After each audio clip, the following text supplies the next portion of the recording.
actually can help understand what's coming, and I think they'll be able to do that. But in anticipation of NATO's requirements, we will be plugged into the NATO Special Operations cell, NATO Special Operations Force, to make sure that we are aligned where we can be. On equipment, I do hear what he says. Look, I've been very clear that I have felt Ajax is a troubled programme, and I have been very clear about being incredibly open about the problems it faces. And I won't hesitate to take difficult decisions. There are other programmes that I'm deeply worried about. Some are very long programmes, too long. Some are under my watch or my predecessor's watch, and I'm determined that the way forward in this is a transparent discussion and openness. I think often the MOD has been victim to suspicion because it won't talk to anyone about anything. I'm not that way inclined, and I will be very quick, or myself or my Minister of Transport Procurement, to come to the House and to explain all the issues that programme and other programmes face. What I would say is complex systems are complex. And I know the honourable gentleman is a member of the SNP, and I know the SNP run Scotland, and their experience with Ferguson Yard would be, I'm afraid, a very good example of difficult procurement choices and difficult management. It is not a track record any more glorious than the Ajax track record, the management of Ferguson Yard by the SNP, and I think we should just reflect. You shake your head, I don't know whether he shakes his head, but you know, the SNP talk a good game, but when they actually run a shipyard, they run it into the ground by the looks of things. So I think we should just remember. On Scottish units and basing, look, it's never been a secret since March that the overall size of the army is shrinking. The proportion of the army in Scotland is going up from 5.1% of regulars to 5.5% of regulars. However, the army is just not part of the armed forces alone. There will be a net increase of approximately 600 regular personnel into Scotland. They will be made up, obviously, as we have moved HMS Dolphin from Portsmouth up to the Clyde for the training of submariners, and at a training centre there, there will be more Navy personnel. There will be more RAF personnel up in Lossiemouth when I base the E7 early warning radar planes up there, and I think that means that overall there is an increase. If you add that all together to all the elements of the reserves and the extras, it's about 14,500 forces of regulars and reserves that will be based in Scotland. I think that is a significant amount. And as a Scot and a member of a Scottish regiment, what's also pleasing is that the saving of Glencorse will be a good thing for Scotland. The expansion of RAF Lucas for another military base will be a good thing.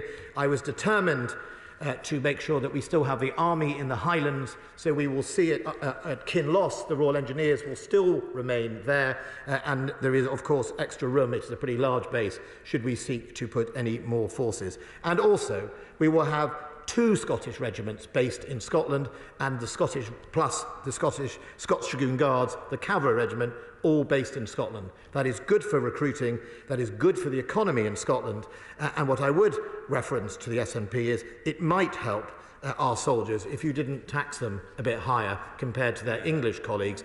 They don't have a choice. They don't have a choice where they are based. They are based where they're based. And you say that, and finally, the honourable member talks about courses in education. I would hope that the Scottish Government could sort out its education in Scotland. As a Scot, it was one of the proudest things of Scotland was education and financial stewardship, both of which have failed under the SNP's watch. And the tragedy for that is the children of our armed forces serving in Scotland have to face the consequences at those schools.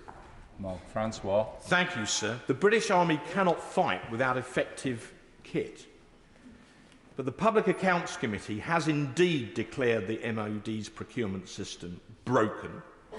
It is. They've described the General Dynamics Ajax programme as a catastrophe. And the next debacle is the Morpheus programme to replace Bowman, also with General Dynamics effectively in the lead, which is horribly late, going round in circles, as Bowman becomes increasingly obsolescent. Will the Secretary of State take personal grip of both Ajax and Morpheus, and what steps is he taking to make sure his officials who brief him on these programmes tell him the truth? The right honourable gentleman friend is making, I don't disagree with his observations about both the trouble programme of Ajax and indeed Morpheus. I had, not knowing he was going to ask this question, I had a meeting on Morpheus yesterday with the officials. My Minister of Defence Procurement is close to all of these issues, right down to the extent of examining emails to make sure we get to the bottom of a whole range of the problems on things like Ajax. There is a health and safety report due to report at some stage soon. It is going through a Maxwellian process, I believe that's what it's called, and we will not only get to the bottom of what's happening to it and why it is potentially damaged our soldiers' hearing in the trials, but also why we didn't act on any of those reports over the timescale of that programme. And in addition, I will leave no stone unturned about how we then apportion blame. And I will consider external judicial or former judicial personnel maybe to look at those sort of issues, because I think it is really important that we not only are open about the challenge of that programme, but we are fundamentally going to learn the lessons, and people are going to carry the can for some of the decisions they made. Jamie Stone. Thank you, Mr. Deputy Speaker. The Secretary of State is a military gentleman. Indeed, he served in the same regiment as my brother-in-law. And two of his colleagues on the Treasury bench served Queen and country diligently and well, and for that we thank them. And when they joined the British Army, it was a viable career with opportunities. My question to the Secretary of State is simply this: can the Secretary of State say to me, with his hand on his heart, that the reduction in the size of the British Army will now sadly discourage people from following the successful path that he and his colleagues followed? Secretary of State. I would have stayed in the army if it looked like this. Right? I was in an army that I think was hollowed out, the equipment didn't quite work. The greatest adventure you had was probably every 2 years going to Northern Ireland, and that was about as far as it went. Hong Kong had closed, and there was a lack of sense of purpose, in my view, and a lack of clearly identified adversary that we were setting ourselves against. I thought that was really important. So I think, and this army is going to be more exciting, more rewarding, and more enabling for young people to grow their skills. It's going to be more fluid with the integration of the reserves that will allow reserves and regulars to be much more able to move between each other depending on their personal circumstances. The investment in the different models for families accommodation and single living accommodation. The determination to be out and about around the world. The one thing soldiers don't want to be is stuck in a barracks in the UK, sometimes doing not very much. They want to be out. I was in Oman only the other week, seeing them exercising with their Omanis. They couldn't stop talking about how exciting and fun it was. I was in Poland last week watching the United Kingdom forces live firing alongside Polish, United States, Croatian forces doing a live firing exercise in Poland. That's what I want our army to do. But also when they're thinking about their careers, we have to have a system that's much more enabling to them to move up and down the different functions of the infantry, for example. So by making sure we have these infantry divisions, young officers and young soldiers can either move to promotions if there isn't enough space in their own battalion to be a sergeant or a colour sergeant. There's one in a similar battalion in the similar division. If you're a young officer and you don't want to do armoured warfare but you want to do security force assistance battalions abroad, you have those opportunities to move up and down. I think it'll be exciting, it'll be flexible, and I think it'll be an army that will retain people because it will give them an exciting career and it will make sure that their families are properly looked after. Andrew Morrison. I declare my interest as an active reservist and the proud father of 2 serving officers. For 20 years I've been fighting what at times seems like a rearguard action to keep army officer selection in Westbury, in my constituency, at a location that will be familiar to him and his 2 colleagues on the government front bench who went through the process. Will he today commit to a future for the Army Officers Selection Board at Leighton House in my constituency? And how will we invest in the site to ensure that the future officers implied by his description of challenges going forward will be invested in at that site to ensure that we get officers with the skills, attributes and characteristics that will be equal to the tasks of the future as they have been in the past? My right honourable friend has been a more than doughty campaigner on the RCB, and let me put it this way, for many of us on this bench, the army wouldn't be the army without the RCB in Westbury. It is part of that rite of passage. I did not want to see it leave Westbury. My right honourable friend persuaded me against any move. He has done a brilliant job, and I'm delighted it is going to remain there. And my honourable friend, the Minister for Defence Procurement, will be delighted to meet you about investment opportunities. Who could miss the log command task about how to cross a fictional river and work out whether or not you can do it with 3 or 4 people? Shomura. Thank you, Mr. Deputy Speaker. The Northumberland Royal Fusiliers were first given the freedom of Newcastle in 1948, and the Freedom Parade of the 5th Battalion Royal Regiment of Fusiliers through the streets of Newcastle with bayonets fixed is a symbol of the ongoing links between the Fusiliers and Newcastle. Will the Secretary of State set out how this reorganisation will maintain and enhance those strong and prosperous links which are so important both for public confidence and also for recruitment? State. Yes. First of all, what in her part of the world we will see one additional, while there are bases that have been reprieved and saved and gone up in number, such as in Glencorse, for example, or indeed new bases in Wales, the Topcliffe site will close, but the Newcastle site will double in size. So we will continue to expand in the northeast and invest in our soldiers.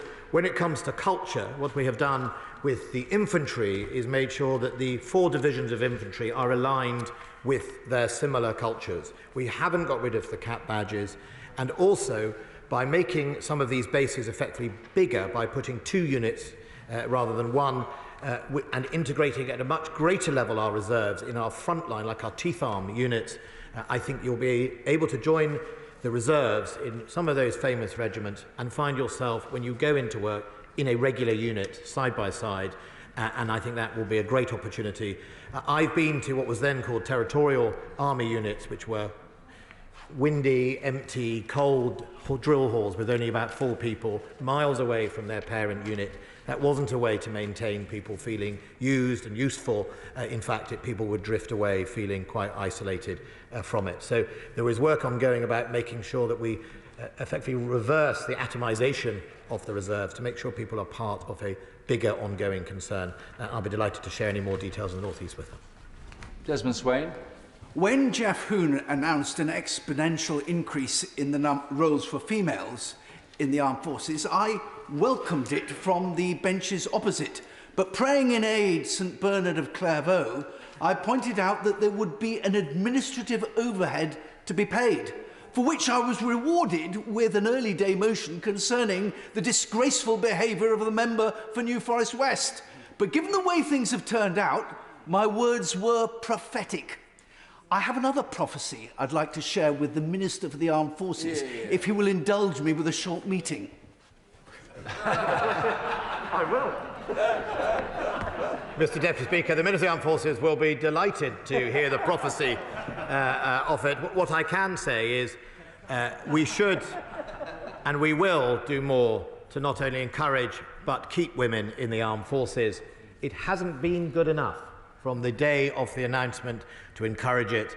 We haven't changed our culture enough, and we haven't made sure we value them enough, which is on the 29th of November we shall submit to the Defence Select Committee our response to the women in the armed forces, led by my honourable friend, the member for Wrexham, and hopefully we'll start to really motor and make the difference. Can I come to that meeting? It sounds as if it's going to be fascinating. Jim Shannon. Thank you, Mr Deputy Speaker. Can I first of all thank the Secretary of State for his clear commitment to the job in hand and thank him for that, and also welcome the additional Royal Irish Regiment commitment that he's referred to, and also the increased cadet reserve forces for Northern Ireland. So clearly on the ground in Northern Ireland there will be extra footprints and extra people available.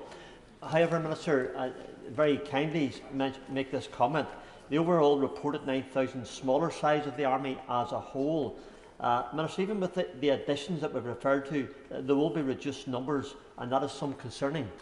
Even though our soldiers are still the best in the world, and we certainly relate to that, Will this not mean reduced capability? And surely we must have soldiers in cyberspace along with soldiers on ground space. Secretary of State. Look, I understand his point about the overall size. Some of this is obviously we are going to be a more productive army, but also use equipment that needs less people and crews to deliver. I'm pleased that one of the Ranger battalions will be in Northern Ireland. I think that'll be exciting for the men and women of that regiment.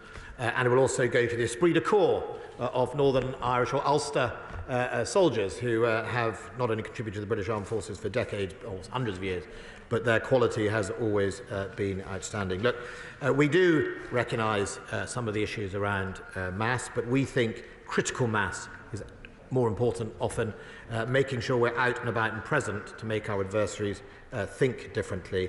And I think overall, I think Northern Ireland has a great future. We certainly know that the other Royal Irish Regiment will be moving to Edinburgh, so you will have, not that, you'll be able to see each other almost. Gospel, thank you. The Parliament. Secretary of State for clearly being fully on top of and in command of his brief. And I welcome the plans for a fully deployable, fully modernised, full-scale warfighting division. That is planned for 2030, but major serious threats may not wait till then. So in also welcoming the plans for the new Rangers regiment, when will elements of that at battalion scale be deployable? Secretary of State. Well, first of all, I know my honourable friend is keen in the parachute regiment world. I think there is an enhancement to Air Assault Brigade as well, with an extra unit going in there. So I think that is very important. It's also important when we talk about the Rangers that there is a difference between Special Forces and Special Operations. There is a difference between what we have from our excellent, amazing, elite soldiers of 16th Air Assault Brigade and what the Rangers will do. The Rangers won't deploy as a battalion.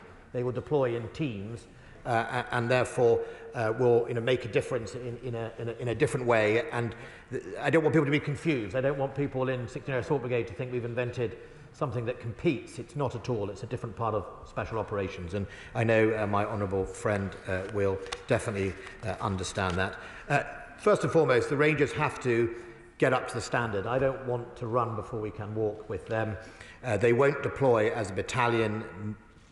I don't expect it to be. I suspect over the years they will become more multi-arm or multi-disciplined, where some countries will not want infantry but will maybe want signals, or they might want logistic support. So I think they will change.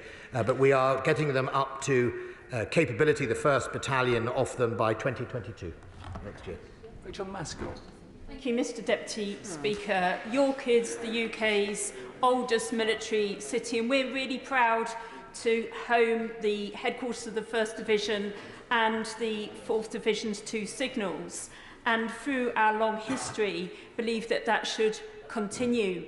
But decreasing the size of our armed forces, we are particularly concerned about the loss of soft power, which has an amazing contribution to de-escalate risk around the world. So will he commit to invest more in that soft power and de-escalation, but also will he look again at the opportunity York provides, not just for the new resilient home reservists, but also for our regulars who love to come to York, and it does help with recruitment too. I understand. I mean, she will know that Imphal Barracks is already designated to close at the end of the decade, but she should also be pleased that 19 Brigade, Reserve Brigade, is going to be a brand new headquarters, is going to be based in her constituency.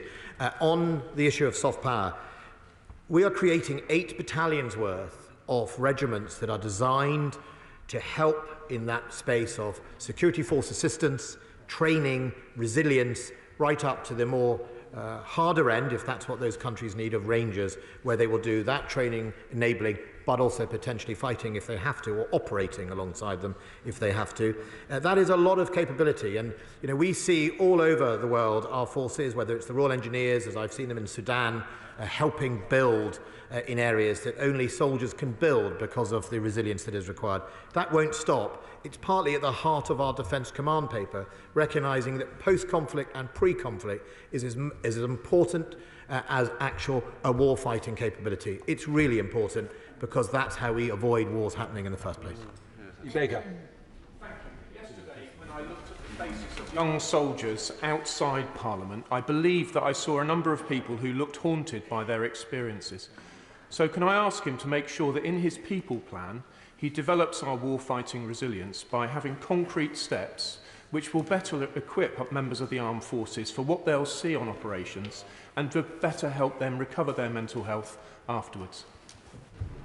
Yes, he makes a really important point that people are changing about what they want to do, but they're also changing in what their own personal resilience is. It is a different youth generation from my generation, and I think we have to move as fast as we can to keep up with that. And I think he is right. There will be people on that tour at Opitting who will face consequences in their mental health in decades to come, and we have to be on that. And I know my honourable friend, the Minister for Defence, People and Veterans, is setting about on an NHS improvement around mental health. But also we need to improve our training. I went up to Thetford last year and saw something quite, as we saw the troops planning for Mali, and indeed at that stage Afghanistan, and what was amazing was how much better the training was even then compared to my day. We now use genuine citizens of those countries or former citizens to help train our troops about what civilian population is like. In my day it was the local regiment turned out pretended to be Iraqi or wherever they were, which didn't usually work, and now I think we have to be absolutely more sophisticated in that training, and I will definitely take his suggestions on board. Margaret Ferrier. Thank you, Mr Deputy Speaker. This year we have seen a lot of very valuable discussion about women's safety and rights, and rightly so. Unfortunately, we also know that the armed forces don't have the best record when it comes to these issues. So on this White Ribbon Day, will the Secretary of State confirm that these reforms will prioritise the safety of women soldiers and set out what steps are being taken to do so? The Honourable Lady tempts me to get ahead of the report that I have to first give to the Defence Select Committee, and I wouldn't want to eat their sandwiches for them. So all I would say is I agree with many of her observations. We do have steps in place, but I'll let the Select Committee criticise my attempts when it gets to them. Paul Holmes. Thank you, sir. I welcome the Secretary of State's statement and thank him. Can he confirm that the Army will stay above 100,000 personnel, including reserve forces? And can he just outline how that greater agility and flexibility that he's described as a result of this announcement will improve our deployment capabilities when required? Secretary of State. Yes. So one of the ways we also want to use the hubs around is to have longer tours there rather than just a few weeks. Some of our overseas exercises where you go there, you get off a plane, you do your exercise, you get back on a plane, you might as well have gone precisely, round the corner rather than actually have an influence in the region, have a learning off the region. And so we will see much more exercising in places like Oman and Kenya to enable them. And by being forward and present, just like we've had over the last 5 years an armoured battle group permanently, really, in Estonia, while it rotates through every 6 months, that is in fact a permanent location. And by being there, your presence is deterring Russia as an adversary. It's part of a multinational battle group, 4 or 5 of them in that part of the world, and I'm determined that one of the premiums you get by being forward is deterrence. Just being in the area also makes you more ready, and if you're more ready, then you're more productive when something happens. James Daly. Thank you very much, Madam Deputy Speaker. Can I welcome my right honourable friend's statement today? As a member of the Armed Forces Parliamentary Scheme, I was lucky enough to visit the Army Foundation College in Harrogate, a truly outstanding facility training young soldiers, creating life-changing opportunities. Can I ask my right honourable friend how the Army's training facilities will support the restructure outlined today? Secretary of State. Well, he has prompted me to go and visit Harrogate. One of the biggest mistakes from Options for Change, which was the defence review I served under in 1990, was the getting rid of what was then called junior leaders, where young men were brought in the army at 16. That knocked certainly into infantry recruiting, and I was glad that about 15 years ago it was reversed, and Harrogate does an amazing job. We have to remember they are young people who need safeguarding. We have to always keep an eye out for that, which is some of the things I'm most concerned about in the recent events with the Army when it comes to safeguarding the people that parents trust with us. I think there are a number of things we can do. We've got to make sure the training is as relevant as possible with the right equipment.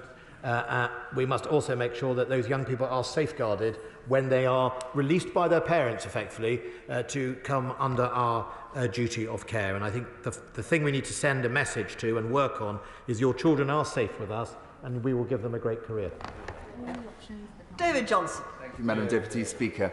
When the planned disposal of Vauxhall Barracks in my constituency takes place, myself and many of my constituents are hoping we might use some of the land for increased health services, because ours are bursting at the seams. So can I ask my right honourable friend if there's an update on the disposal date for Vauxhall Barracks?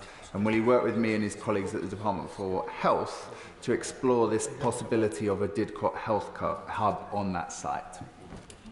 Secretary of State. I'm sorry to say to my honourable friend that the disposal of Vauxhall Barracks is now going to be delayed for another 6 years to 2034. It is a useful barracks for our forces and in demand.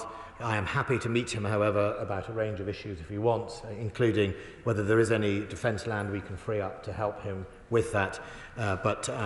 While some colleagues campaign to keep barracks, I think it's a delicate balance, but I'm afraid the Army require that till 2034. Thank you. That concludes that item of business. And we now move to the next item of business. I am hesitating in order to allow people to leave the chamber or come into the chamber in a quiet and methodical manner, while of course keeping a reasonable social distance. Beautifully and quietly done. Statement, the Home Secretary.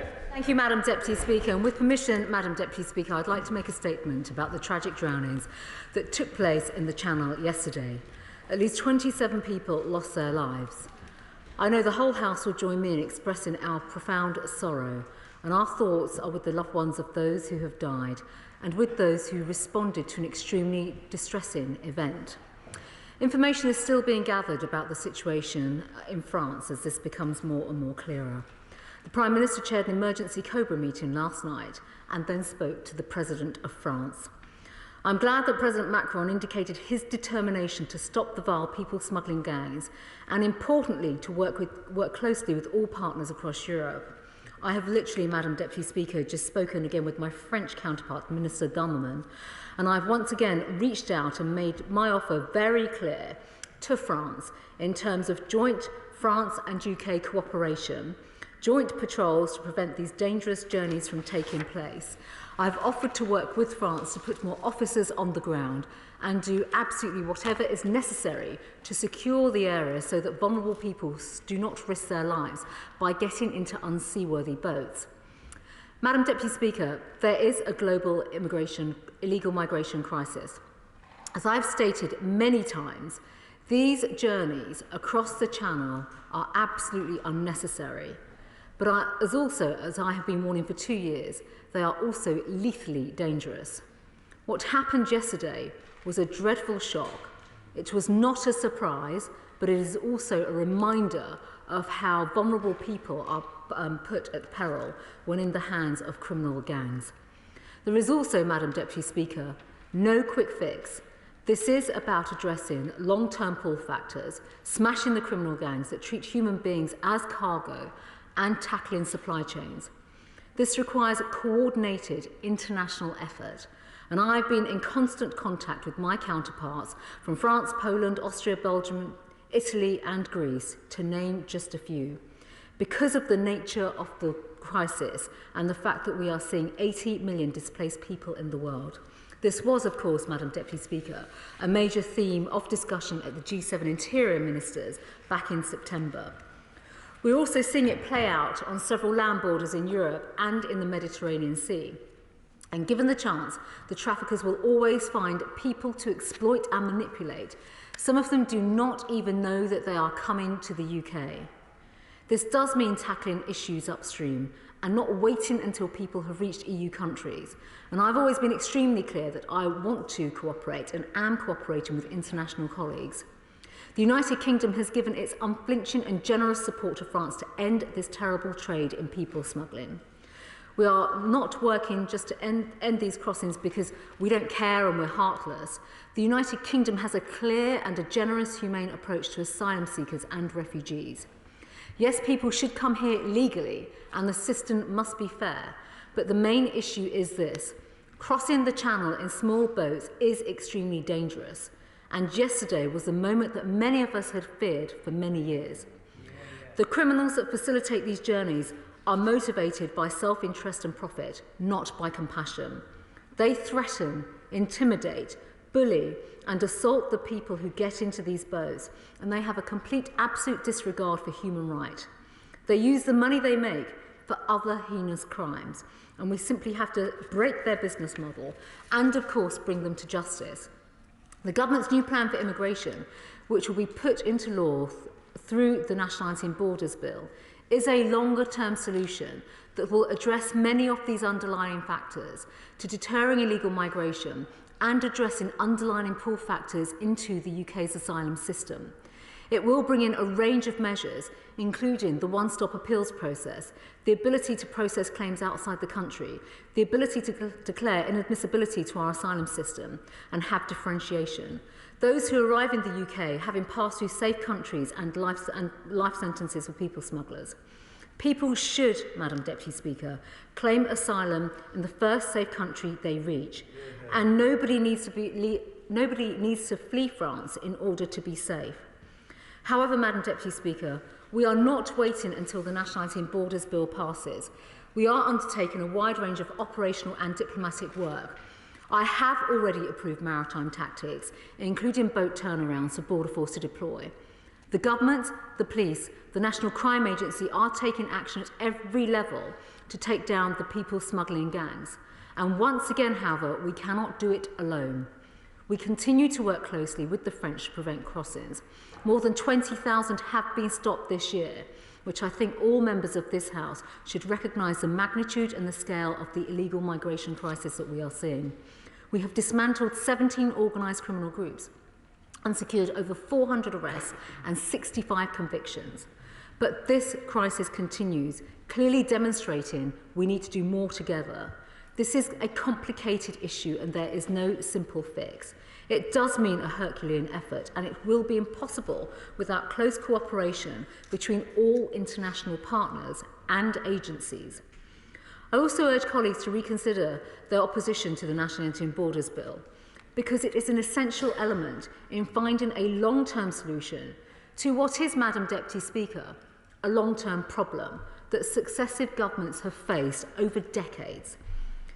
As we mourn those who have died in the most horrendous of circumstances, I hope that the whole House can come together to send a clear message that crossing the Channel in this lethal way, in a small boat, is not the way to come to our country. It is, of course, unnecessary, illegal, and desperately unsafe. I commend this statement to the House. Nick Thomas-Symonds. Thank you, Madam Deputy Speaker, and I'm grateful to Home Secretary for her statement and for advance sight of it. Yesterday's human tragedy in the Channel was the most awful of reminders of the dangers of crossing the Channel, and that people's lives are at risk every day in these makeshift, flimsy, small boats. And it's a sobering moment for our country, for France, and for the international community. We understand that at least 27 people have died. Some reports that include 7 women and 3 children. And we do think across the House of those lost and their loved ones left behind. We think too of those who've been rescued and are receiving medical treatment, fighting for their lives. I'd also like to pay tribute to all those involved in the joint French-British search and rescue operation in the air and on the sea, people putting themselves in danger to help others. I also understand that there have been arrests in France of those suspected of this vile crime of people smuggling. I appreciate very much the difficulties and sensitivities when there's an ongoing legal case, particularly in another jurisdiction. I further appreciate it's at a very early stage, but I would be grateful if the Home Secretary could give the House an update on possible timings for the legal case and reassure the House that Britain will give all cooperation that is required by the prosecuting authorities in France. And will that full cooperation extend not only to this tragic case, but all ongoing prosecutions where we can make an intelligence contribution? Madam Deputy Speaker, I've raised on a number of occasions before the arrangements we have in place with the French authorities. And I would ask if, firstly, the Home Secretary could set out how many days a week the full existing surveillance capacity is currently operating, and what will the Home Secretary be doing urgently to increase that surveillance.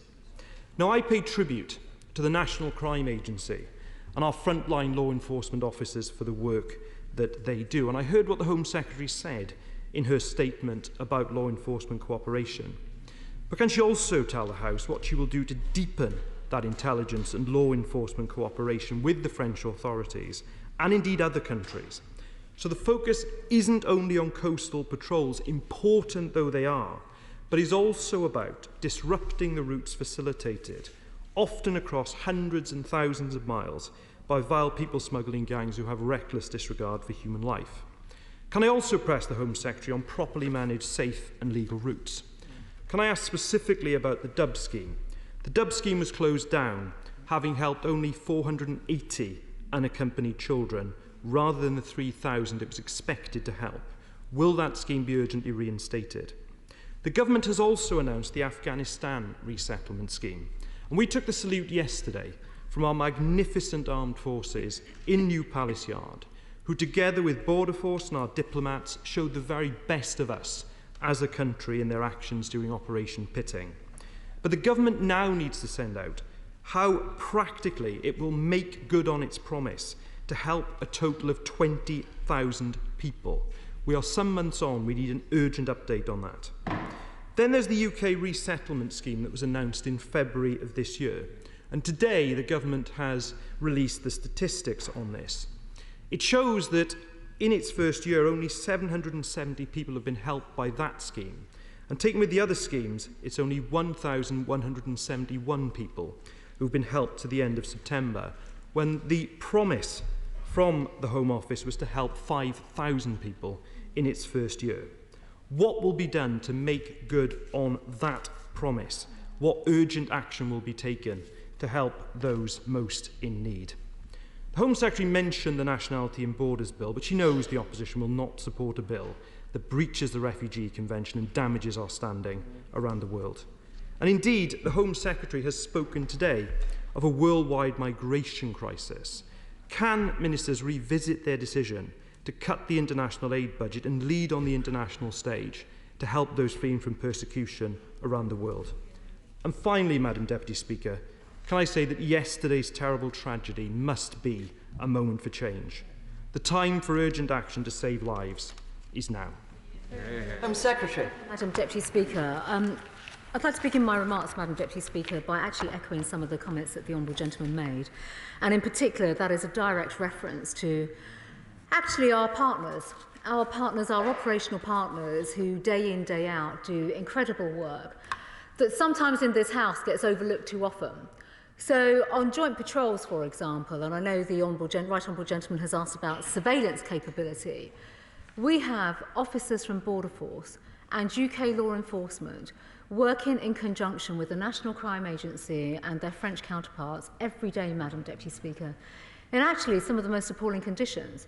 And I would also like to refer all members, Honourable and Right Honourable members, to previous statements I've made in this House around loss of life, people smuggling, but actually some of the wider reforms that this government is bringing in, because I have specifically mentioned just the weaponising of illegal migration, the fact that women and children, even babies, are being threatened and weaponised and being forced into some of these most appalling, unseaworthy vessels.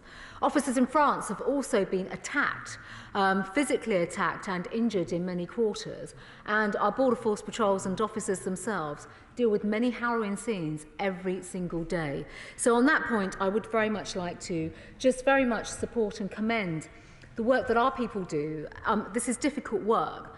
And actually, if I may just come on to the Right Honourable Gentleman's other points as well, including the fact there is a global migration crisis. And this is not new. This is absolutely not new, Madam Deputy Speaker. And even in my days in my previous department in development, Humanitarian crises, climate crises, they all force displacement. And we have seen many, many movements of people through the Sahel, through Libya, through the Eastern Mediterranean, since 2013, 14 and 15. And this has all culminated now in much vast people movements, obviously with the Afghanistan crisis and other points as well. But specifically, on surveillance capability, and I will go through many of the points that the Right Honourable Gentleman has made, surveillance capability is stood up every day, dependent fundamentally on, for example, weather, whether or not planes can fly, drones can fly. And in fact, Madam Deputy Speaker, on Monday when I came to the House for questions and the urgent questions, I spoke about how drones are now being used in France, whereas previously they were not being used in France because their laws did not allow it. And we also have to recognise, Madam Deputy Speaker, our laws differ to my counterparts and our French counterparts, and therefore on intelligence cooperation, their laws are different to our own laws, and also their prosecution powers differ to our own prosecution powers as well. So it is absolutely right that we continue to not just cooperate. Cooperation is what we do day in, day out, but actually how we intensify our work, how we share data, how we share intelligence, and in fact our own laws prevent some of that from happening, and we are looking at ways in which we can bolster that and strengthen that. And we have to think about what that means in terms of data sharing. But also on prosecutions. The prosecutions that have taken place are very significant, they really are. Prosecution pathways in France differ to prosecution pathways in the United Kingdom, but also how we share across different jurisdictions information about individuals that have been arrested, because of course laws are different. But also, I should just add, Madam Deputy Speaker, there are gangs that aren't just operating on the continent, in northern France or in Belgium or in Netherlands or Germany. There are gangs that operate in the United Kingdom, and that is where our resources are absolutely focused and targeted.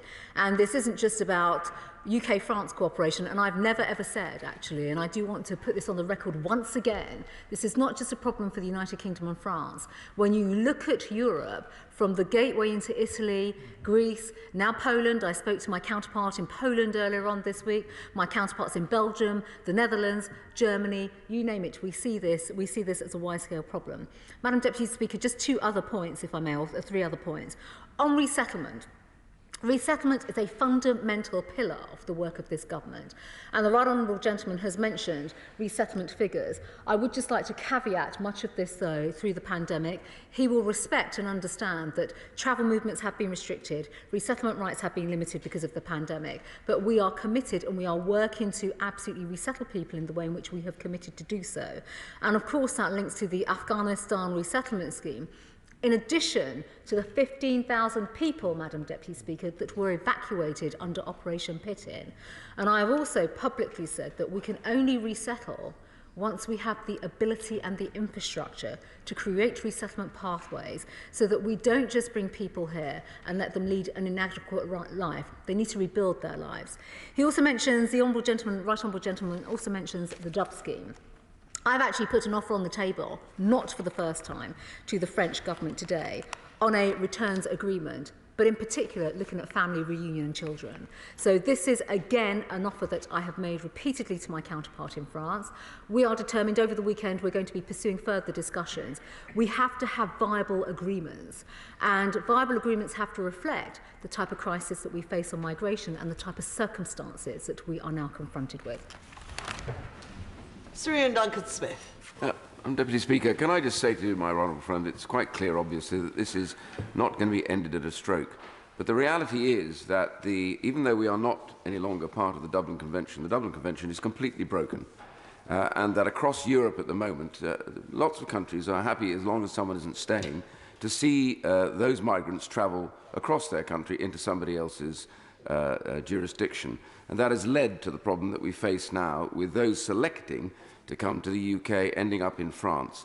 Can she assure us in this House today that she is putting the greatest pressure on the French government to allow us to work with them in their territorial area, either by using patrol systems or ships, and or members of the police or armed forces, to help them and support them? And they should do that because it would help them as much as it would help us. My friend, as ever, hits the nail on the head and is absolutely right about the wider issues across EU member states. And we recognise this as well. I'll be speaking to Commissioner Johansson later on today as well. Not for the first time. I've had previous discussions with her about this. I think, number one, there is a recognition now. And it's absolutely tragic and appalling, Madam Deputy Speaker, that it takes a tragedy of this nature for momentum to be galvanised across other countries as well on this issue. And it should never take a crisis of this nature for action to come together. But my right honourable friend has specifically asked me about putting pressure, as far as I see it, not just pressure, but direct offers on the table to France about joint patrols, whether it's territorial seas or on territory itself. This has been a constant offer, it really has. I have made that offer yet again to my counterpart in the last hour. Martin Day. Thank you, Madam Deputy Speaker. This is a devastating tragedy, and our thoughts all go out to those who have lost their lives together with their friends and their families. I'm grateful for advance sight of the statement, and I agree that greater cooperation to tackle the dreadful criminal people smuggling gangs is required. However, this awful event should also signal a massive shift in approach to provision of safe legal routes to the UK, not doubling down on criminalising those who are the victims if they get here with up to 4 years in prison. This government's refugee family reunion rules are among the most restrictive in Europe. The Dub scheme was closed, and Brexit means that the so-called Dublin family reunion applications are no longer possible. Resettlement schemes are in limbo. The Borders Bill will restrict family reunion rights even further, meaning more people will feel compelled to make dangerous journeys to join loved ones. The reality is that offshoring is a disgrace. Will she publish the economic impact assessment for the bill, which presumably will confirm that it will waste billions of pounds and not work? And instead of blocking and closing down safe routes, we should be expanding them. So my question is quite simple. Will she commit today to ending all discussion of the UK using dangerous and life-threatening pushback tactics in the Channel? The Prime Minister said yesterday that all options were on the table in addressing this crisis. Will she confirm that this will include looking at the one measure which would make an immediate difference, allowing refugees and asylum seekers to make their initial application from outside the UK, rather than forcing people to physically travel here to begin their applications? Well, Madam Deputy Speaker, I have to say I'm very disappointed by the honourable gentleman's tone, comments, and his actual inability to understand the situation as to what is taking place around global illegal migration issues and challenges. First of all, I will restate to the honourable gentleman, if he thinks that there is a simple solution, there is no simple solution. And if he thinks settlement schemes that have existed previously are the answer, that is also not the answer. And if he has bothered to read the Nationality and Borders Bill, he should also look at the new plan for immigration. And importantly, some of the wider reforms that are required to our asylum system, so that our asylum system actually becomes fit for purpose, so that it meets the needs of people that are claiming asylum, that we have a differentiated approach to stop economic migrants masquerading as asylum seekers and elbowing women and children who need help and support out of the way, which is effectively what is happening right now. So safe and legal routes, absolutely. And if he'd only joined in previous debates or even in previous statements and questions, and I'm not sure if he was here on Monday in the House, he would have heard me say, not just on Monday, but in fact when I launched a new plan for immigration back in February, the very purpose of safe and legal routes is actually so we create the right kind of resettlement paths for people who are fleeing persecution and oppression in countries for a range of reasons, a whole host of reasons, and the world is changing and there's a great deal of instability out there. But in doing so, that will create them a legal path to make their claim from outside of the United Kingdom, so they won't have to come here. And then when they do come here, they are literally supported in the right way in terms of accommodation, resettlement, so that they can start their new life in the United Kingdom. That is exactly how safe and legal routes should work. That is why I'm working with the IOM and UNHCR and other partners on this. And I think it's such a shame, actually, that once again, the SNP, a party that has failed to support asylum seekers in their own local authorities, Madam Deputy Speaker. 31 out of 32 local authorities have not even, they may sit there and yell shame at me, but 31 out of 32 local authorities, Madam Deputy Speaker, do not participate in the voluntary dispersal scheme for housing asylum seekers. So there is an inconsistency here, if I may say so, in their approach. And I'm absolutely in agreement on the need for safe and legal routes. This government will do it properly while we recognise the type of instability and uncertainty and persecution and oppression that people that need to claim asylum and should be claiming asylum in our country are currently not getting, and we will change that. David Davis. Thank you, Madam Deputy Speaker. I think the whole House knows that my right honourable friend has strained every sinew since her first day in post to prevent the sorts of tragedies we saw in the last 24 hours. Yeah. She's also right, and my right honourable friend's right, to point to the pan-European nature of this problem. I mean, Frontex, for example, have quadrupled their expenditure on surveillance alone in the Mediterranean in the last year. And she's quite accurately pointed to her ongoing cooperation with the French as central to this. So can she tell the House what additional measures she's offered the French in order to crack down on these evil gangs and cut down this deadly trade? Well, my right honourable friend makes some very, very important points, and my right honourable friend also mentions Frontex. The role of Frontex actually is to see how they have actually accelerated surveillance, but even border patrols. They are even, Madam Deputy Speaker, supporting activity in the Mediterranean in terms of stopping boats entering territorial waters illegally as well. And I've seen those patrols myself. I have seen them. So it's a complete myth and fallacy to say that we shouldn't look at all options. We are, and we will continue to do so. But in terms of measures that have been offered to France, absolutely. I mean, I've asked them today for an honest assessment in terms of their own numbers on the beaches, whether or not there are gaps, if more officers are needed, a realistic assessment in terms of the number of migrants that are coming through from Belgium in particular. And Minister Darmanin specifically mentions the pressures from that border and the boats that were the fatalities, with the fatalities yesterday, they came from Dunkirk. So clearly there are more flows there. But absolutely, more police officers, more intelligence cooperation, more on technology. So we have put forward a very, very significant technology offer, which does include enhanced surveillance. It does include AMPR on the roads coming up to the beaches. We've also offered to put more officers unwarranted, because they will not take warranted officers. But these are the things that I will be working through very specifically now, because the status quo cannot persist, and I think there's a full understanding of this on the French side. And as I'd say to the House, the one thing we absolutely are as a government, we are incredibly propositional to France in particular. We have to find joint solutions, and if it means actually doing more with France and persuading them to take on more support, we will absolutely strain every sinew to do so. Lillian Greenwood. Thank you, Madam Deputy Speaker, and our hearts go out to all those affected by yesterday's terrible tragedy.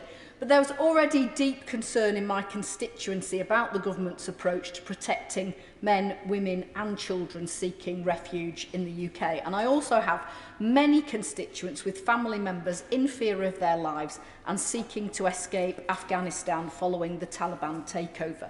A new resettlement pathway for vulnerable Afghans was announced in August, but 3 months later, we still don't know when the Afghan Citizens Resettlement Scheme will be operational or how those who are outside the UK will be able to access it. So please, can the Home Secretary tell us today? Well, the Honourable Lady makes very important points about the Afghan resettlement scheme, and it was announced in August at a time of great crisis, obviously with pitting actually taking place at the time. My honourable friend, the Minister for the Afghan resettlement scheme, will be updating colleagues in due course on this. I would, however, Madam Deputy Speaker, like to just emphasise to colleagues, though, with Operation Pitting, we evacuated 15,000 people. We are still in the process of trying to resettle them. And in terms of resettling more people for Afghanistan, and I know the cases are coming through, and across government, it's FCDO and MOD with the Arup cases. There are still Arup cases that are being followed through with the MOD. We are trying to make sure that we can, again, bring people forward. When we bring people forward, that we can get them settled, rather than what we have seen sadly, and we're very, very upfront about this as well, being put into hotels, inadequate accommodation, and we need them in the community. Sir Edward Lee. What an appalling and entirely foreseeable tragedy. Will the Home Secretary agree with me that we cannot wait on her excellent bill We cannot wait on the French cooperating with us and taking these poor people back, as they should. We have to act now in a national emergency to save lives. There are only 2 countries in the world who have solved this problem. Australia, which has an offshore processing centre, and Greece that does pushback. We have to be tough. We have to face down the human rights lawyers. If governments are weak, people die. Deputy Speaker, well, just in response to my right honourable friend's colleagues, I echo his frustration fully. Now, in terms of toughness, I've been very clear, and I know this does upset some right honourable and honourable members in this House. I have not ruled anything out. And I put every option on the table, not just with France, by the way, but with other counterparts. Greece, in terms of pushbacks, they actually have special forces, they use their military, they use a Hellenic Coast Guard, and they use Frontex as well, just for the record for this House. As I said, I've seen that. They also have a programme of reception centres, which my right honourable friend will know and is aware of. That is part of the plan for the new plan for immigration as well, in terms of how we have differentiation, how we deal with the reform of the asylum system, and casework progressing as well. The fact of the matter is, there is no one silver bullet solution to this, and I know he understands this, and I know my colleagues do as well. That is why the new plan for immigration is important, and the Nationality and Borders Bill. All colleagues will hear shortly in terms of the bill coming back to report stage in this House and the next stages with that bill. That bill is an important piece of legislation, Madam Deputy Speaker, because it will set the direction of travel, and importantly it will give the government more powers to actually be much, much firmer, and it will end many of the pull factors that have existed for too long and actually have helped to facilitate and encourage illegal migration. Jeremy Corbyn. Thank you, Madam Deputy Speaker. Does the Home Secretary accept that the only way in which people traffickers and gangs can operate is because of the absolute desperation of people across Europe and indeed across the world? And instead of concentrating on more frontiers, more barbed wire, more surveillance and so on, not just in this country but all across Europe, what we should be doing is looking at the causes of asylum in the first place, the environmental disasters, the wars, the abuse of human rights, the poverty. And what are we doing to ensure that the European Convention and the UN conventions are actually adhered to and upheld? Those asylum seekers are desperate people trying to survive in this world. Pushing them back is not a solution. It is brutality that will go down in history as the brutal treatment of desperate people at a desperate time. Yeah. Secretary. I thank the right honourable gentleman for his comments, and first and foremost, there is a great deal of work, and I just should emphasise this as well. I mean, his comments are really sort of put in a presented in a light that actually is quite unfair and unreflective of the work that takes place across government in terms of multilateral organisations, the global situations. Humanitarian crises lead to displacement, climate crises lead to displacement. That is a fact of life. None of this is new, and it's existed for decades and decades. And that is why the international community does come together, whether it's in convening power, through the European Union, through the UN multilateral system. That is exactly how it works. But the reality is as well, Madam Deputy Speaker, it is not the case that everyone that has come to this country illegally, whether it's in the back of lorries or small boats historically, are asylum seekers. Well, when they have their rights exhausted and then we try to remove them, there are many, many barriers to removal, and that is effectively what the Nationality and Borders Bill will address. And I appreciate the honourable gentleman in the corner doesn't want to support the bill. But at the same time, migrants are not just in the hands of people smugglers. They are travelling through safe countries where there are functioning asylum seekers in these safe countries where they could claim asylum. And of course, that also is something that all international partners should be supporting and working to achieve. Dr. Julian Lewis. Thank you, Madam Deputy Speaker. Didn't the Honourable Lady opposite put her finger on the problem when she referred to Afghanistan, where there are many legitimate asylum seekers who deserve to come here? And isn't the problem that if you have the fairest asylum-seeking system in the world, a queue will form, and there will always be some people who are not prepared to queue but want to jump to the head of the queue? And therefore, isn't the only way to deter that to show Not that they won't get across the channel, not that getting across the channel is terribly dangerous, but that if they do get across the channel and they have jumped the queue, they will be returned to another country. How can she secure that?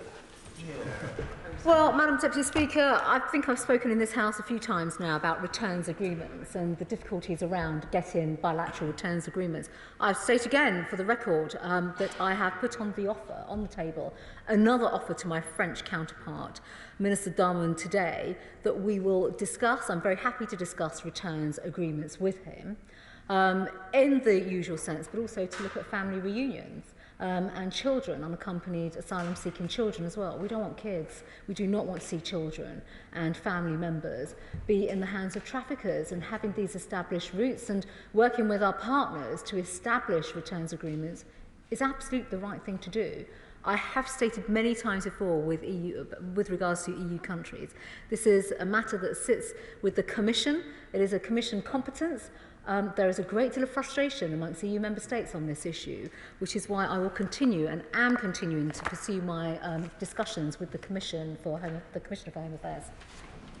Patrick Grady. Thank you, Madam Deputy Speaker. I hope she can confirm that there's no such thing as an illegal asylum seeker. Seeking asylum is a human right, and when she says that people should seek asylum in the first safe country that they come to, she can confirm that that's an aspect of the government's hostile environment policy and not a legal or treaty requirement in any international obligation. And on top of all of that, at what point can the UK ever be the first safe country? Given that this island is surrounded by water, what are the routes by which the United Kingdom can be the first safe country in which a displaced asylum seeker arrives here? The Honourable Gentleman actually misses a fundamental point. About the asylum system and the whole issue about people who come to the country who are not actually genuine asylum seekers, who are masquerading as asylum system. We do know, and there are many cases. And I think also, Madam Deputy Speaker, there has to be a recognition. This actually shows how detached the Honourable Gentleman is from the real world. We cannot have a policy where we can accommodate everyone. And to play back a bit of EU rhetoric and language back to him, the concept of burden share, which is why we actually do seek to work with our counterparts, and we do cooperate with other countries, and we do continue to work in a constructive manner around returns agreements. We do also seek to change our laws so that individuals are not constantly using the appeals process and the UK legal aid system as well to frustrate the ability of the government to remove people from our country who have no legal basis to stay in our country. I really do think the Honourable Gentleman really misses the point, and in particular, at a time when we know that there is a major global migration crisis, we have to find collective solutions to this problem and not just take the ideological approach that the gentleman is taking. Florence Ashalomi. Thank you, Madam Deputy Speaker. So yesterday was a very sad day, and I think all of us would have been moved seeing those reports. And for me, as I put my children to bed yesterday, I just thought about the conditions that that poor child went through. And we cannot allow this situation to be exploited by those pushing the anti-immigration agenda. And I welcome the Home Secretary saying that she will look at all options and that she's having those discussions in terms of operational and diplomatic to bring down those people smugglers. And I welcome her comment in that, looking at safe routes. But will she please look at maybe another option in terms of providing a humanitarian visa scheme so that people don't have to get on these boats? They are seeking safety and refuge for their families. That's another option that the Home Secretary could look at. Well, Madam Deputy Speaker, there are also lots of options that we could all look at, but we need the legal frameworks to do some of this as well. And that is why I'm bringing forward the Nationality and Borders Bill. Sir John Hayes. Thank you, Madam Speaker. The tragedy in the Channel draws into sharp focus an issue about which we have no doubt of the Home Secretary's determined intentions, illustrated by a Borders Bill, which will go some way to fixing a broken asylum system, gamed by traffickers, by economic migrants and by rights lawyers. But she needs to go further. And that's why the Common Sense Group of MPs have written to her saying we need to disrupt those criminal gangs, we need offshore processing of claims, and we need to turn around boats in the Channel, as the law allows us to do. For people who voted to take back control have every right to ask the question, if you can't protect the integrity of the borders, what can you control? I thank my right honourable friend for his comments, and he will know that within the bill as well, he mentions offshoring, third country. These are all options that are under consideration, and the bill does actually, new plan for immigration covers those areas. He's absolutely right in terms of the principal point that he makes, which is why we are determined, and we will not just stop and cease with the measures that we've already announced. We will look to augment and enhance some of the measures as well, because at the state of crisis that I think we're seeing with global migration issues right now, and the appalling loss of life and deaths that we have seen, it's incumbent upon everyone, governments and law enforcement, border controls, all the various agencies to come together to stop this awful trade in human trafficking. Andrew Mitchell. Thank you, Madam Deputy Speaker. And may I thank the Home Secretary for the content and the tone with which she has delivered her statement today. Does she agree with me that dealing with these criminal gangs of people smugglers, we are dealing with, in every sense, the modern-day equivalent of the slave traders of yore? And will she ensure that the full force and diligence of the intelligence services and the security services working with their counterparts in friendly states are brought together to address this terrible challenge? And to prevent further such tragedies as we saw yesterday, can my right honourable friend see any reason to object to processing asylum claims at all British embassies so that those who have a successful claim, which are the significant majority of those arriving by boat, can come here in a legal and humane way once asylum has been granted, rather than risking their lives just for the chance to file paperwork in the first place? Well, my right honourable friend makes some very, very important and valid points, and first and foremost, he will absolutely know, and I do agree with him, we are seeing what is now modern-day slave trade. There is no question about that. Which is why, Madam Deputy Speaker, the full force, as my right honourable friend says, of our intelligence, security, law enforcement partners and agencies, not just in the UK or in France, but upstream. And my right honourable friend will be very, very familiar with the footprint that government has, particularly in other countries upstream, and places like Africa, for example, as well, where there is a great deal of work that takes place to stop smuggling of people and the human trafficking that has taken place. And in terms of processing outside of the United Kingdom, this is very much part of the process that we are looking at now in terms of safe and legal routes, but also creating the right kind of parameters and working with many of the humanitarian aid agencies that my right honourable friend will be familiar with, who have led much of the safe and legal routes and resettlement schemes around the world. Brendan O'Hara. Madam Deputy Speaker, may I add my voice to those sending their condolences to the families and loved ones of those who died in this unspeakable tragedy. But last night I tuned into the BBC 10 o'clock news to get the latest on this terrible disaster, and I was absolutely appalled when the presenter informed me that around 30 migrants had drowned. Madam Deputy Speaker, migrants don't drown. People drown. Men, women and children drown. So will the Secretary of State join me in asking the BBC News editorial team and any other news outlet thinking of using that term to reflect on their use of such dehumanising language and afford these poor people the respect that they deserve? Secretary. In terms of language that is used, and we see a lot, we hear a lot, and even during the Afghanistan operations are not pitting, I heard a lot of language that quite frankly seemed to be inappropriate around people who are fleeing. So yes, I will. Steve Baker.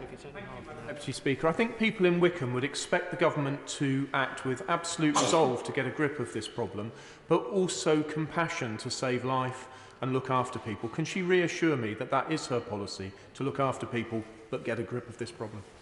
Absolutely reassure my honourable friend on not just, it's more than grip, I think, in terms of the approach that we are taking. The use of the word grip, we've just been speaking about language, is quite a simplistic term, actually, when we think about the complexity of this issue. This is a very, very complicated issue, and it requires action across a whole plethora of areas. But humanity and decency is absolutely crucial. And without labelling the point, Madam Deputy Speaker, this does come back to how people are treated when they come to our country, how we accommodate them, and how we support them. And this is what we want to change with the National Anti-Borders Bill, because we can do things better. Our system is broken, and it's incumbent that we actually apply a whole range of skills, experience and knowledge to actually provide a better system. Chiomura. Thank you, Madam Deputy Speaker. And it is truly heartbreaking to think of the lives, the hopes, the talents extinguished by the sea in their journey to our shores. A journey the Home Secretary characterises as unnecessary. But could I gently say to her that when men, women and children getting into the boat clearly didn't think so, and we see more boats arriving today. So will the Home Secretary acknowledge that her policies are not working and that vulnerable people are paying the price, and that what we need is safe, secure and fair routes into this country, and she has failed to put them in place? Madam Deputy Speaker, in response to the Honourable Lady, that is exactly what the Nationality and Borders Bill does. Robert Jenrick. I support my right honourable friend in pursuing all long-term options, including offshore processing, which I think will play an important part. But would she agree with me that in the short term, we will see more tragedies like this unless we can agree a strategy with the French? And it is within the gift of the President of France to bring this to an end now. That will require more action by them, but it must be in our mutual interests, because the more people who cross the Channel, the more people will come to France. Absolutely right, and hence the discussion that took place between the Prime Minister and President Macron last night. We have been absolutely assiduous and forthright in making these points to our counterparts in France over the last 2 years. And the offers, Madam Deputy Speaker, you've heard the offers that we put forward to President Macron, the Interior Minister, the whole machinery of the French government. We absolutely encourage them and urge them to take these offers forward. They may not be perfect, but that's not the point. We need to deploy every single tool that we have to save lives and to prevent the loss of life, and that's effectively what this is now about. Rachel Master. Thank you, Madam Deputy Speaker. This is absolutely tragic. 27 people, including children and a pregnant woman, desperate for a safe future, were killed while being exploited. It's nothing short of murder. The Foreign Affairs Select Committee 2 years ago concluded that closing down safe routes drives people into the hands of people smugglers.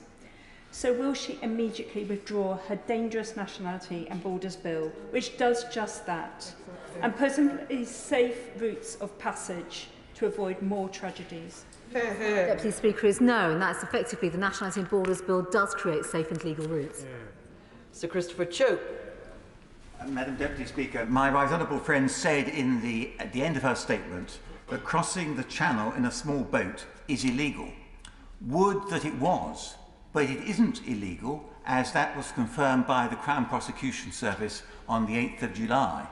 What would make it illegal would be passing into law my Illegal Immigration Offences Bill, which is due for second reading tomorrow, and I should be grateful if my right honourable friend could agree to meet me to discuss the contents of that bill and how that will contribute to what we all want to see, which is an end to this vile trade. I think there is absolutely more that needs to be done, so ministers will be happy to meet the right honourable.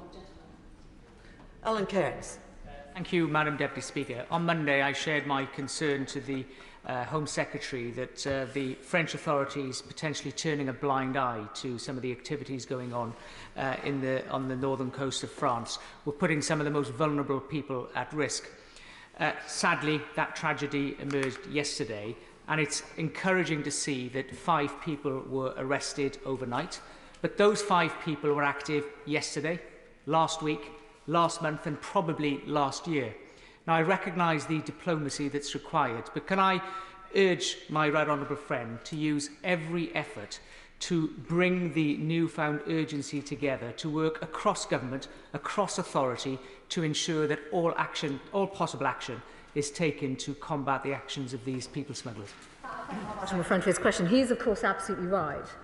There is arrests have been made, and it's not for me to comment in detail in terms of the type of arrests and the type of work that's taking place. But let me assure my right honourable friend in the House, certainly for the last 2 years, the level of intelligence sharing, both in the UK and in France, and further than France as well, because we do go much further than France on intelligence sharing, has been absolutely pivotal to arrests and convictions and smashing up gangs. There has been a lot of outstanding and good work that has taken place. And I think if I remember rightly, on Monday, I might have alluded to a really big case last week where an Albanian criminal was prosecuted. So there is a lot of work that takes place. I have to say, these outcomes are not always reported as well. They're not always reported. But collectively, there have been some very, very significant arrests and prosecutions. Deidre Brock. Thank you, Madam Deputy Speaker. And I believe COSLA has written to the Home Secretary seeking an urgent meeting regarding her recent attacks on Scottish councils and their responsibilities to asylum seekers. And I would urge her to take up that offer so she can have a few home truths about the situation relayed to her. But does she agree that now is also the time, in the face of this absolutely appalling tragedy, to stop talking about this as simply being a French or a UK issue and instead address it as an international or global issue, if you like, and that it is vital that disputes over Northern Ireland and fishing are treated entirely separately from working together to find a joint solution? Madam Deputy Speaker, I take issue with the comments from the Honourable Lady. First of all, for her information, the Immigration Minister met with COSLA on Monday and these issues were not raised and did not come up. Secondly, when it comes to the actual issue of migration, I've never said that it's a UK-France issue at all. I've always said it's a global issue. There's no point pointing to my colleagues. You were pushing your question. The Honourable Lady was putting the question directly to me. I have always said and maintained that it is a global crisis. And actually, I've always been proactive in speaking to my counterparts across EU member states and other countries. And I've even hosted meetings with them as well. So I think having that context is equally as important. Diana Johnson. Deputy Speaker, this is the most awful tragedy, and I would like to add my condolences to all those who have been affected. But it's right to say, isn't it, that the Home Office has failed to get a grip of this issue for far too long. And in a week when the Home Affairs Select Committee has recommended that the Windrush Compensation Scheme should be removed from the Home Office because of issues of competency, isn't it now time that this matter should also be removed from the Home Office, given to the Cabinet Office, and there should be a cross-government response? For the benefit of the House, Madam Deputy Speaker, there is a cross-government response to this. Bob Blackman. Thank you, Madam Deputy Speaker. And whilst we don't know the details or nationalities of those that sadly lost their lives in the Channel yesterday, we do know that very large numbers of people who are refugees from the oppressive, brutal regime in Iran are desperately seeking to cross the Channel to come to this country. Can she look at the example that has been set by the Albanian government, who've moved satisfactorily Camp Liberty from Iran into Camp Ashraf, and it is a model of how to treat people who are refugees in the closest country possible to the Iranian border? That is somehow we can set up these sort of camps and opportunities for people fleeing from those regimes rather than them being forced to take this perilous journey. Well, my honourable friend makes what is, Madam Deputy Speaker, I think a highly, highly relevant and important point. And at times of crises, of global migration crisis, and if we think back actually not that long ago to 2014-15, our policy and approach, and internationally supported as well, was to keep people within the region. And I am referring, Madam Deputy Speaker, to the Syrian crisis, where we worked with counterparts, and we are still working with counterparts and colleagues in Jordan and neighbouring countries in the region. There was a great deal of work that took place. But the sadness of all of this is it took a migration crisis and tragedies of the loss of life for the international community to convene and coalesce and come together in that way. All I can say right now is that the British government and I are working night and day to bring partners together to recognise that no one country can solve this on their own. And that is why we need stronger cooperation across the board now so that we can address these issues together. Rosie Duffield. Madam Deputy Speaker, the people of East Kent are horrified and deeply upset by what the Chief Rabbi this morning called an unspeakable tragedy happening on our shores. We should be ashamed too that amongst the dead was a soldier who served alongside British Armed Forces personnel and reportedly felt unable to wait any longer for help to come, not an illegal migrant. I think the Home Secretary would agree. Will the government please act not simply to repel those human beings desperate enough to risk this incredibly dangerous crossing, but to immediately open the Afghan Citizens Resettlement Scheme and safe family reunion routes to prevent more deaths like this? Madam Deputy Speaker, the Honourable Lady, to my comments earlier on both of those points. Julie Morrison. Thank you, Madam Deputy Speaker. We've seen consistently with Afghanistan and Hong Kong that the British people react with incredible generosity of spirit to people who are fleeing persecution, oppression and conflict. Does my right honourable friend agree that the safe and legal routes that she's referred to consistently and which are central and integral to the Nationality and Borders Bill are vital, but they also have to be the only viable route into the UK to preserve life, of course, but also to retain the support of the British public and the integrity of our asylum system, which is what we all want to see.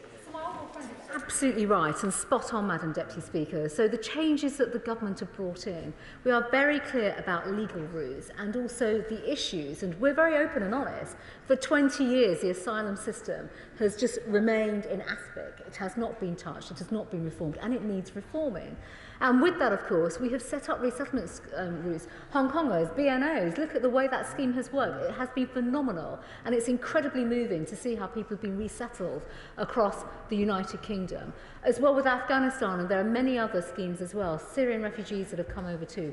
We need to build upon those successes and do the right thing for people that are fleeing persecution, because it is that bond of trust with the British public as well. The British public are warm and generous, and we need to deliver for them, but we cannot be walked all over by other countries that are not stepping up, taking their responsibilities, and which is why we have to continue with this cooperation that we have with all our neighbours.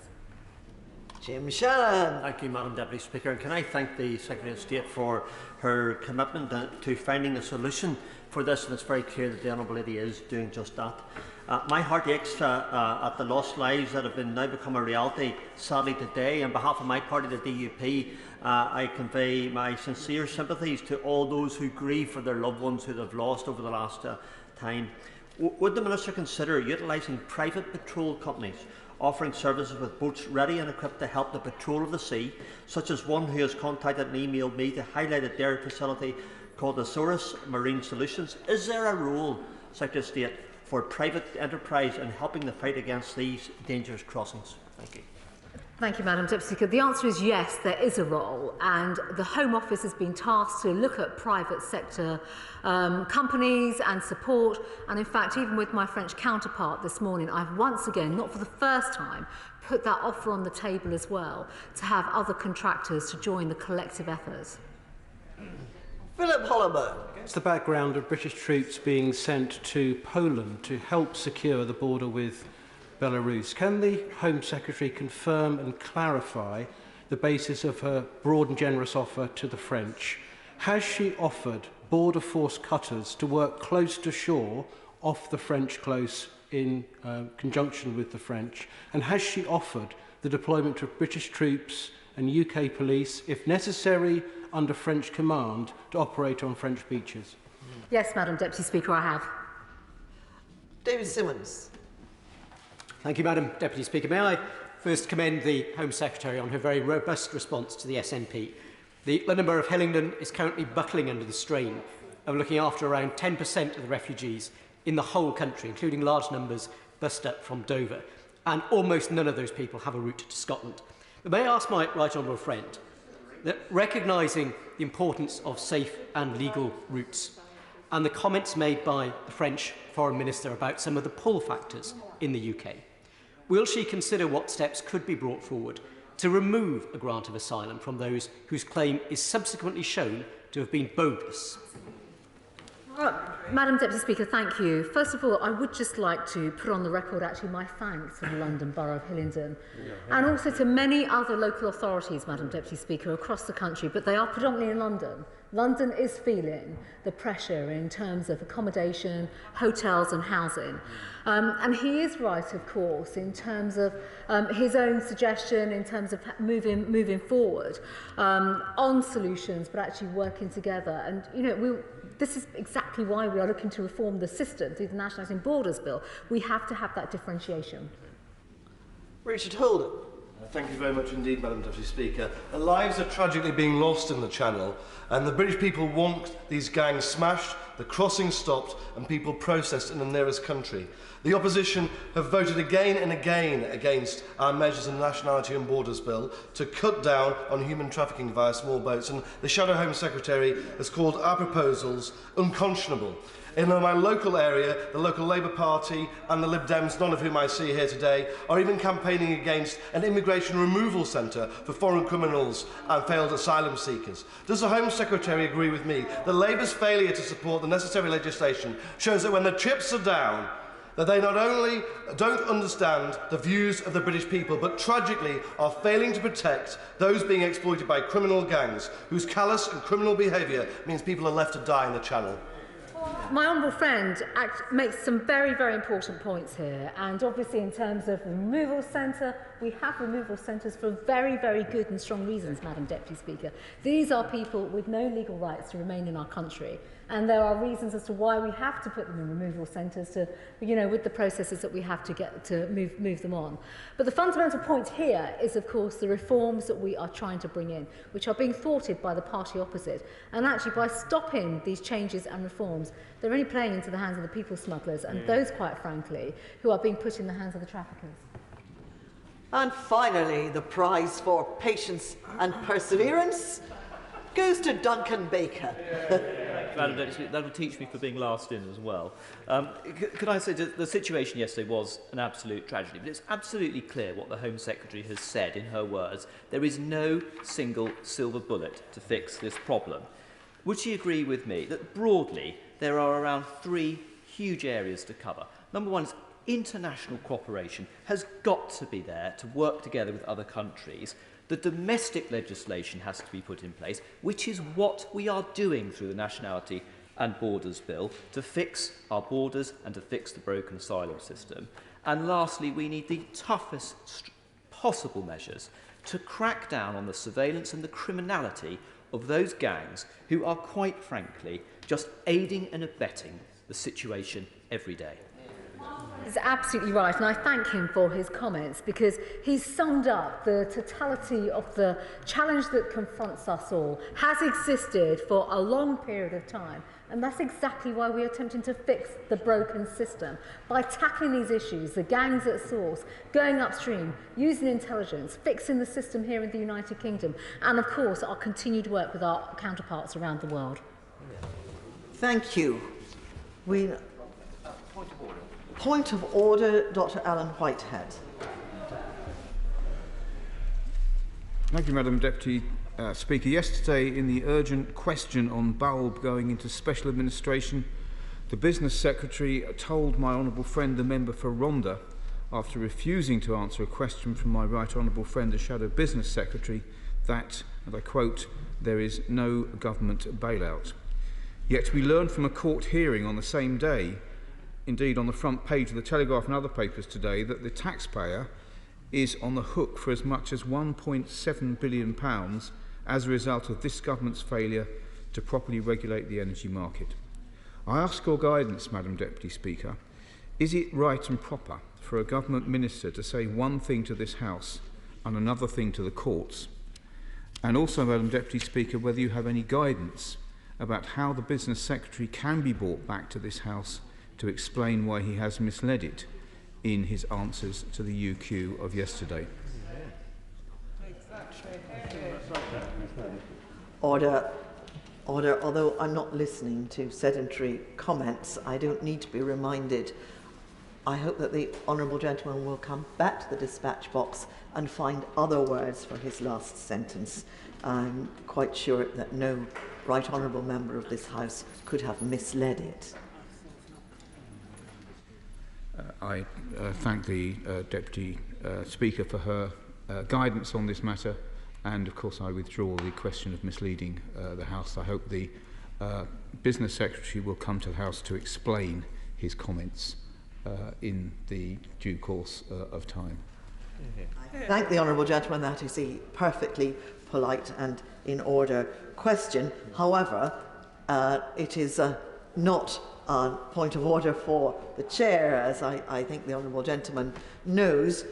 Ministers are, of course, responsible for the content of their speeches and answers at the dispatch box, and the chair has no control over such matters. If, however, the honourable gentleman wishes to take the matter further and to require the Secretary of State in question to come back to the House and revisit the matter on which he is in disagreement with the said minister, then I suggest that he visits the clerks in the table office, who will give him some advice on how he might go about that.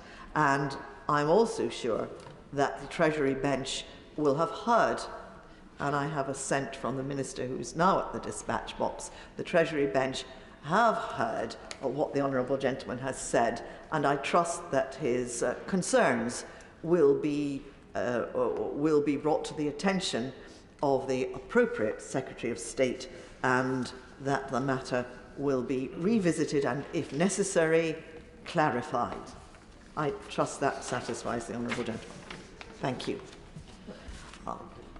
We now come to the backbench debate on freedom of religion or belief and the 40th anniversary of the UN Declaration on the Elimination of Religious Intolerance. I call Fiona Bruce to open the debate. Speaker, and may I start by thanking the many colleagues attending today's debate and the Backbench Business Committee for granting time for it. To help signpost colleagues, I hope to speak for no more than 20 minutes. MPs have effectively challenged successive governments over the years to increase engagement on freedom of religion or belief, or FORB as I shall term it, and indeed on FORB for all, whatever one's religion, or indeed if one has no religion at all. Parliamentarians have raised the importance of the recognition of FORB as a UK human rights concern. And it's only as I've been working internationally on this subject since my appointment last December as the Prime Minister's Special Envoy for Freedom of Religion or Belief that I have come to understand in the international context the importance that our parliamentarians play and have played over many years in their cross-party commitment to this subject. In this, we are showing global leadership. I was told by those arranging a conference on FORB in another not-so-small country that they struggled to get just 3 elected representatives to speak on a panel about it. But our all-party group, under its tireless leadership in the Commons of the Honourable Member for Strangford, is one of the most active and largest APPGs, with now 143 members. One of the key elements, and there are 3, on the FCDO website of my mandate as the Prime Minister's Special Envoy is, and I quote, to bring together UK efforts to promote religious tolerance abroad. And so it's absolutely right that I engage in this role with the APPG, although I'm also a Vice Chair. And I want to thank its stakeholders who facilitated the appointment of a strong, indeed recently strengthened group of staff to support the APPG. And just yesterday, together, we hosted an event here in Parliament attended by very many MPs, and I do want to thank them all, not least the COP26 President and Cabinet Minister, the Right Honourable Member for Reading West, for attending. It was an event to mark Red Wednesday, the day dedicated to shining a light on the persecution of Christians across the world and standing up for the faith and freedom of all. A day when we light up public buildings like the FCDO Red, to remember in particular those who've made the ultimate sacrifice for their beliefs. And this year, for the first time, I understand Lambeth Palace was lit up. I thank the Archbishop of Canterbury for that and for his concern for FORB. Yesterday, we heard in person from victims of FORB abuses, of the suffering of the Hazaras in Afghanistan, of the widespread persecution of the Baha'is. And as today also marks the International Day for the Elimination of Violence Against Women, we were reminded of the double jeopardy many women face across the world, persecuted and discriminated against as a result of their faith and their gender, which was articulated so harrowingly in the report published yesterday by Aid to the Church in Need, entitled Hear Their Cries. Indeed, After reading that report myself, I had to simply sit down and cry. I'll certainly give way. Madam Deputy Speaker, I'm a huge admirer of my right honourable friend and the work that she does in this field.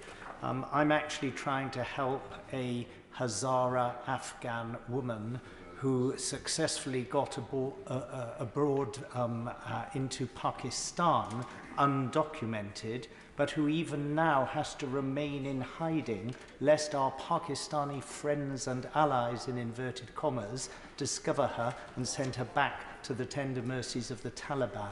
Isn't this a good illustration of what she's talking about? Very much so. And if the Honourable Member would like to give me more details, I will certainly pass them on appropriately. Through the APPG and inspired by my now appointed by the Prime Minister Deputy Special Envoy David Burrows, whom I thank for his wise and unstinting work on FORB over many years, we've initiated this year a Prisoners of Conscience programme, which enables those across the world imprisoned simply on account of what they believe to be virtually adopted by an individual MP who commits to advocating on their behalf ongoing. The aim is, with the prisoners' full agreement, to highlight their cases, as well as the situation of all who are unjustly imprisoned as a result of their faith or belief. I invite colleagues to offer to partner. Please contact the APPG. And through my parliamentary office, I'm also launching a campaign titled End the Persecution. I invite all parliamentary colleagues to contact my office for the toolkit which will be available for MPs to use in constituencies to hold meetings and raise awareness amongst the wider public of the egregious infringements of FORB across the world, of which so often the public still is unaware, and so that they in turn can become ambassadors. In particular, we want to encourage the next generation to champion FORB, and that's why the End the Persecution campaign will have a focus on creating young ambassadors for FORB. And two, with regard to the work in my parliamentary office, as distinct from my work with the FCDO, which I will mention later, my role does, of course, however, very much straddle three legs of a stool: Parliament, the public, working with civil society and NGO engagement, and working with FCDO. But with regard, for a moment still, my parliamentary office, we've conducted intensive deep dives into countries over the past few months, into countries where violations of FORB are egregious or of key concern. In effect, these have been virtual visits for me, whilst in-person visits have, of course, been impractical due to the pandemic for much of this year. We focused on a number of countries, speaking to dozens of witnesses who provided us with first-hand evidence of the state and concerns about FORB in their countries. And these have provided invaluable feedback to the FCDO. These deep dives have helped informed advocacy, and recognising this, I'm pleased that some FCDO desk officers have started to observe our deep dives. We learnt of personal experiences from those on the ground in Nigeria, Myanmar, Eritrea and Afghanistan, where we've conducted deep dives. Can I just briefly present some of the shocking things that have been shared? In Nigeria, marginalisation and persecution of religious minorities has in many areas become institutionalised, from girls being forcibly married and converted to people denied gaining public office because of their faith. In Myanmar, human rights organisations report that since the military coup and pandemic, those experiencing persecution due to their original belief have been increasingly targeted, denied access to key services, and occasionally forced into unjust arrest, where they are tortured horrifically. In Eritrea, those arrested are reportedly held in makeshift detentions. Many prisoners are held in shipping containers where they can be at risk of being burnt to death in the heat of the day and then frozen at night. Many go mad with the suffering. Others are held in literally holes in the ground. Upwards of up to 20,000 people held within camps, many beaten, including pregnant women beaten around the womb. And in Afghanistan, we spoke directly with members of several religious communities, including Christians, Sikhs, Muslims, Hazaras, and the NGOs supporting them. Those that do not submit to the beliefs of the Taliban are frequently at risk of their lives. Some indeed have lost them. We heard of some 1,000 Hazaras thrown out of their homes, wandering the countryside, a dozen or so found by others beheaded at the roadside. Relocation and resettlement schemes urgently need to include religious minorities. And as we've just heard earlier from my colleague, refugees who fled to neighbouring countries continue to be vulnerable. I turn now to the Truro Review. The second part of my published mandate is to support implementation of the Bishop of Truro's recommendations to the Foreign and Commonwealth and Development Office support for persecuted Christians around the world.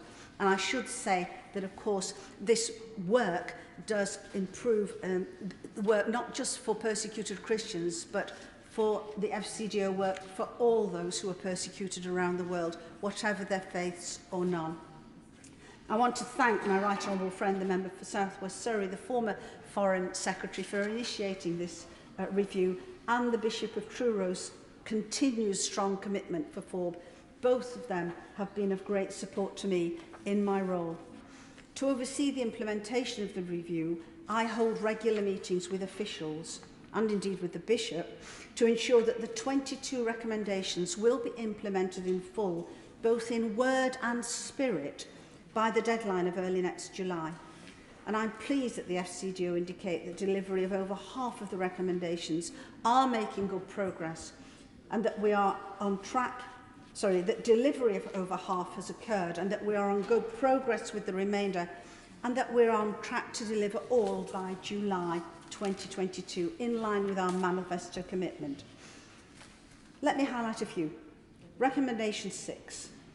The last time we debated FORB in this place, there was concern expressed by a number of colleagues cross-party as to the support for my own role, and indeed Recommendation 6 does indicate that there should be suitable instruments and roles to monitor and implement the approach to Truro, establishing permanently and in perpetuity the role of the Special Envoy for Freedom of Religion or Belief, with appropriate resources and authority to work across FCDO departments, supported by a Director General level champion for FORB. Now, I'm pleased to report to the House that since those concerns were expressed, there has been significant movement to provide more dedicated official support for my role, not least by the appointment of our former colleague David Burrows as Deputy Special Envoy. And together we can press on to ensure that we make most of the opportunities of the next 8 months to build on Truro progress. Regarding Recommendation 2, this year FORB was included in the G7 communiqué for the first time, laying the foundations for further collaborations within this group. Recommendation 8, the Global Human Rights Sanction Regime. In March, the Foreign Secretary announced sanctions alongside the US, Canada and the EU against perpetrators of gross human rights violations against Uyghurs and other minorities in Xinjiang. I look forward to further sanctions specifically targeted at individuals who violate FORB. This is much needed. Recommendation 20. We've used our position at the UN Security Council to raise awareness on persecution of religious minorities in conflict, and Lord Ahmed hosted a successful ARIA meeting in the margins of the Security Council in March. Recommendation 14. Freedom of religion or belief is a key theme of the annual Human Rights and Democracy reports, and will continue to be so in future. I would like to see greater integration of FORB with the reports on other human rights, as they are, of course, so interrelated. I think, for example, of the rights to associate, freedom of speech, and of course other rights such as media freedoms. Recommendation 11, religion training. With Lord Ahmed, I launched the core training unit on religion for international engagement earlier this year, recommended for all FCDO staff, in particular essential for FCDO officials in relevant diplomatic posts. This is so that, of course, they can engage more informally with religious communities in the countries where they serve. During the course of 2021, I wrote to every UK diplomatic post across the world, almost 200, asking about our diplomatic engagements on FORB in the countries where they serve. And I was greatly encouraged by the clear increased understanding of and interest in engagement on FORB by our embassy staff. There's more to do, but there's no doubt that since the publication of Truro in 2019, this engagement by our diplomatic staff has markedly increased.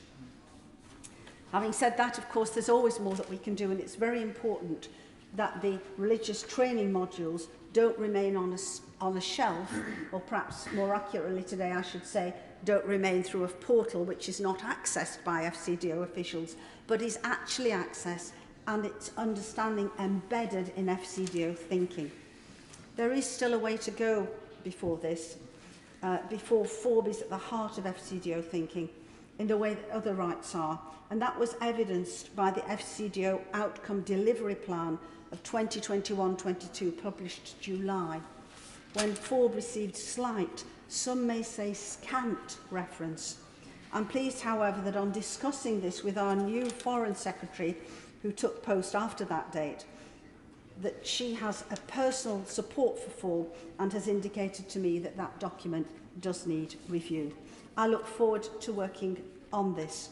And I thank the Foreign Secretary for a particularly strong statement for FORB this week when she announced the dates of the major ministerial conference to be hosted by the UK on the 5th and 6th of July 2022 in London, when she said, "There are still too many places around the world where practicing one's religion or having no religion can cost you your freedom or even your life. The challenges to these freedoms continue to grow in different shapes and forms around the world, so we must act to help ensure that everyone, everywhere, can follow their own religion or belief." I'm pleased that the Foreign Secretary used the word act. It is one of my priorities to ensure that we move from awareness raising to action, to making a real difference in the lives of people who are losing their jobs, education, homes, livelihoods, families, freedom, access to justice, even life itself, simply on account of what they believe. People who are being discriminated against, marginalised, beaten, threatened, and tortured and killed. On recommendation 9, the John Bunyan Fund was founded as a result of the Truro Review, and we've used this year to fund research to understand the intersecting vulnerabilities experienced by those who are a member of a religious minority and are also living in poverty in the shadows of COVID-19. I commend the excellent research by CREED, the Coalition for Religious Equality and Inclusive Development, funded by the John Bunyan Fund. I launched this at an event last week, and it's helping to raise awareness of how the pandemic has affected the daily lives of religious minorities in India and Nigeria. Can I commend this to parliamentary colleagues, many of whom I know are passionately concerned about FORB, but we're not aware of this work. And this is an excellent example of something I'm constantly experiencing, which is that there is some really good FORB work being done by FCDO officials, but parliamentary colleagues are mostly unaware of it. So I see it as a key part of my role to try to, in fulfilling my mandate, to bring together UK efforts, to initiate better working together. Perhaps if I can put it like this, to enable us, all of us, whether officials or parliamentarians, to cross the road, which is Whitehall, more often. It's only a few yards between the Foreign Office's King Charles Street building and the House of Commons and Lords. And regarding recommendation 17, which required the initiation of a working group to include civil society organisations, I believe this is one of the success stories coming out of the Truro recommendations to date. A round table was formed, the UK FORB Forum, and it's gone from strength to strength. Just a year ago, there were some 45 member representatives on it. There are now nearly 100. NGOs, civil society organisations, charities and academics. I meet with them one morning monthly, and it's proving a powerful opportunity for them to bring grassroots information and concerns from countries where they work, often very bravely and often with very limited resources. Increasingly, I believe that this engagement has the potential to inform government action and policy development, and I see it as a priority to ensure I take back to officials the information shared at such meetings. The UK FORB Forum was initially chaired by the Bishop of Truro for the first year and is now well served by the new elected chair, founder-president of Christian Solidarity Worldwide, Mervyn Thomas. It's my pleasure to work with him. I believe we've only just begun to understand the potential of what this roundtable could contribute to championing FORB and challenging its abuses. And again, it indicates the global leadership that UK is demonstrating.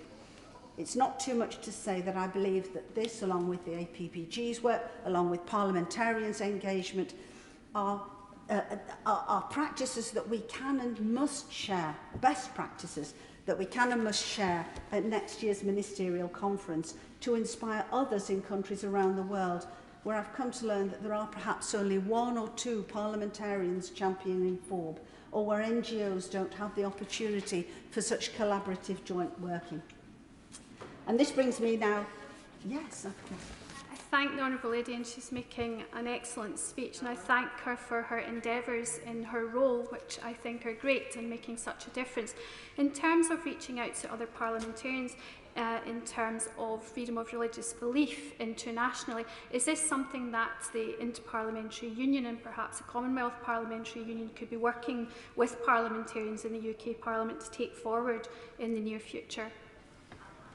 Honourable Lady for engagement on this issue, and she makes an excellent point, and indeed the